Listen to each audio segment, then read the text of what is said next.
થરા તાલુકાના ડોળગામાં ઢોકરિયા તળાવમાંથી 2 લાશો મળી આવતા ગામમાં ચકચાર. થરા તાલુકાના ડોળગામ ગામે આજે સવારથી ચકચાર મચી જવા પામી છે. ગામના ઢોકરિયા તળાવમાંથી 2 આદરની લાશો મળી આવતા લોકોમાં હાહાકાર મચી ગયો. ઘટનાની જાણ થતાં જ ગ્રામજનોમાં ભારે ભય ફેલાયો અને લોકો મોટી સંખ્યામાં તળાવ કિનારે ઉમટી પડ્યા.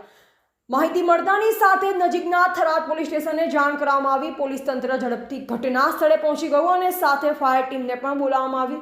તળાવમાં પાણીનો સ્તર ખૂબ જ ઊંચો હોવાથી જાણે સમુદ્ર જેવા દ્રશ્ય સર્જાયા. આવી પરિસ્થિતિમાં ફાયર ટીમના જવાનો ખાસ સાધન સાથે તળાવમાં ઉતર્યા. કઠિન મહેનત અને લાંબા સમયના પ્રયાસ બાદ બંને લાશોને બહાર કાઢવામાં આવી. ઘટના બાદ પોલીસ દ્વારા તાત્કાલિક કાર્યવાહી હાથ ધરાઈ લાશોને પોસ્ટમોર્ટમ માટે ખસેડવામાં આવી છે.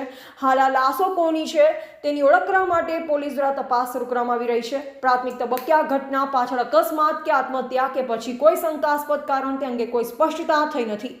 પોલીસે તમામ દિશામાં તપાસ હાથ ધરી છે. આ ઘટના બાદ ગામમાં ભારે ચકચાર મચી જવા પામી છે. તળાવ પાસે મોટી સંખ્યામાં લોકો ભેગા થઈ ગયા અને લોકો એકબીજાને આ ઘટનાની વાતો કરતા જોવા મળ્યા.